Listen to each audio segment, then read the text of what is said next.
I want to talk about if story criticism is valid. Whenever it comes to discourse around critiquing stories of shows or manga, we do tend to see similar arguments being made. People argue that others are dismissing their points. Others argue that it was just their own made-up headcanon or their own expectations. So which is it? I think it's D, all of the above. I want to go into the nuance of such a topic. When we're sitting down and watching a show or manga or whatever, there's many things we can look to. So you're watching or reading something and you're like, man, when is this story going to work on its characters? There's so much world building and characters interacting, but where is the development? I'm not invested. Is that a flaw? Yes and no. I think from our armchair we can critique any aspect of a show. But what are those criticisms? They are our frustrations with said show for not reaching a standard that we think should be respected. But are my criticisms valid? Like, how do I know this? Is it because other people are also having the same criticisms? Well, maybe. That's using other people to discern quality. A more other referential process, but a process nonetheless. Looking towards a group to discern whether one's argument has some validity. I mean, science does this with peer reviews for their papers, so it's not just some arbitrary thing where the person is not thinking for themselves. It is an avenue, but there are more individual aspects, right? Like if I'm watching and I find myself frustrated and I vent my frustrations and I make a clear-cut example of the frustrations I have on the plot, on the characters, etc. Well, if my argument is coherent and logical, then absolutely it has some form of validity, right? Just through the sheer coherency of it and the fact that I give good evidence for it. Well, maybe. But once again, I have to ask, what are your frustrations really? I personally think that they can be a window into your own personal desires for what you want to see, what you want to find.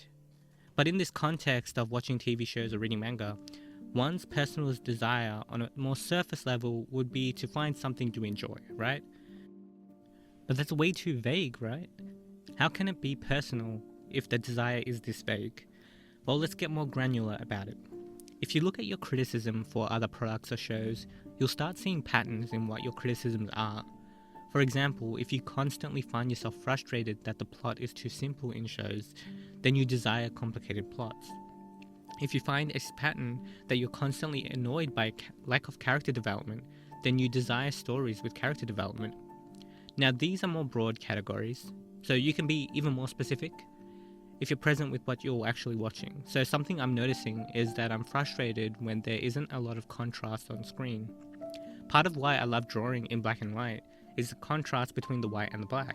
And when I'm watching something, if I feel like the colors aren't contrasting enough, I'm bothered by that.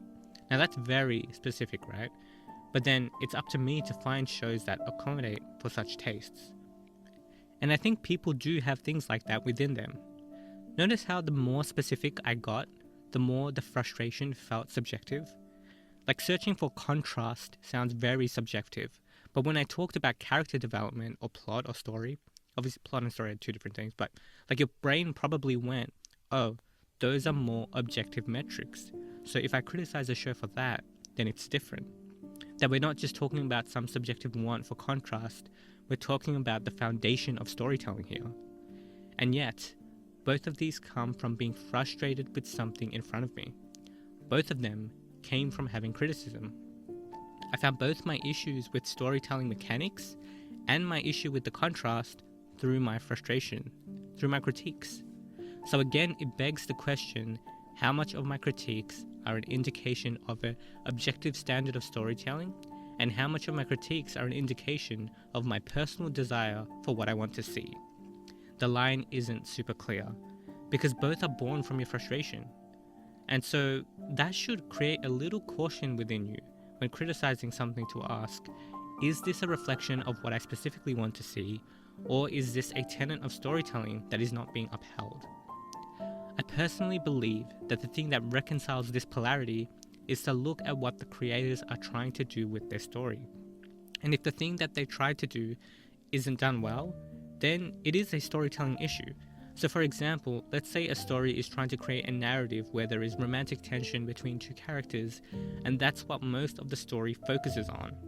Then it would make sense to assess the story on that merit. it wouldn't really make sense to be like, well, the story didn't expand on world building or something like that, because that's not what the story is trying to be. But if you do have that criticism that there should be more world building, even though the author did like the bare minimum that was required for that story, then that's more of a reflection of your own personal desires. That in order to enjoy something, there has to be an intricate world before you can swim in it. So I think we could use an argument of character development here as well. Because characters can go through stories with strong character work where the characters don't ultimately develop, they don't change. As long as the character work within the context of the romantic tension is done well, then the author is succeeding. So the argument of, well, there's no character development isn't a good one, because in this specific context, the author isn't trying to do that in the first place. And therefore, that criticism is an indication of what the person specifically wants to see in the stories they engage with. So they can use that information, then actively search for shows or manga or whatever that have character arcs, because that's what they truly enjoy, which is awesome. What brought this topic to my mind is the slippery slope between desire and criticism. Is the phenomenon where people do stick with stories that they shouldn't. Like, I've seen myself do it, I've seen other people do it. I've just seen people stick with stories that they should have let go in the first 4 episodes, because the first 4 episodes showcases what kind of story it will be.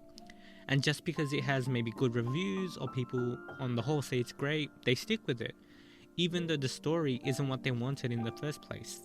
And then maybe they start, maybe they catch up, or they start watching something weekly, or they read it weekly, or like just depending on what it actually is, it ends up becoming easier to find issues with something, and therefore they have all of these, criticisms. But the criticisms sound unwarranted because what the people are asking the story to be is something it never tried to do in the first place. So I think this happens because people want art to be, an experience where you're just like watching something on the screen, or like you're reading a book. Like, it specifically is offering something to you, and then you're critiquing it. But people don't necessarily want to see that they themselves also have an effect on their experience of the art in question. That they'll reframe their personal desires as criticisms. In addition, so like the argument of, you had headcanon, or it was just like your expectations that affected your relationship with the story, that's not just some wafting away of criticism. Like, it can be, but it is also a fundamental acknowledgement that one's own experience affects how they engage media. That you can't disregard your own personal desires at any moment, and that they are with you always.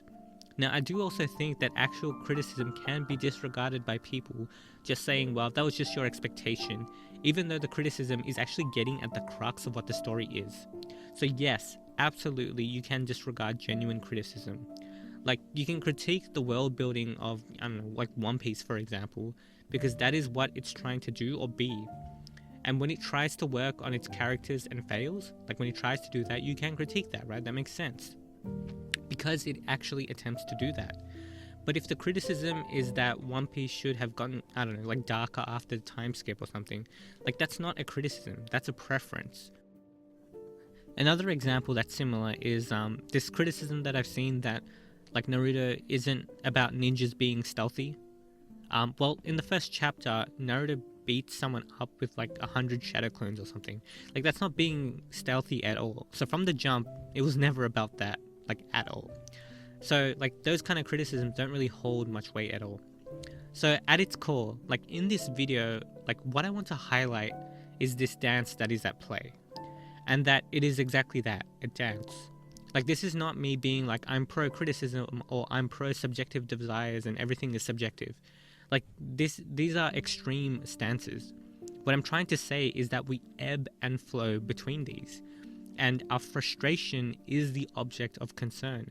That there are just viewpoints that we should take on. To use one's frustrations as a jumping point to ask real questions of inquiry. Was my criticism like not valid and just a reflection of my desire for what I want to see? Was it just expectation? Or am I removing valid criticism by dismissing it as just subjective expectation? It's both, and you have the capacity to do both of those within you. And when you engage in one predominantly, like you end up going too far into one direction, therefore segmenting yourself. So like by incorporating both parts, you can then consider more things about like what you're experiencing and how you're experiencing it, which will ultimately lead you to finding what you want and also keep art literacy high. So like both is possible.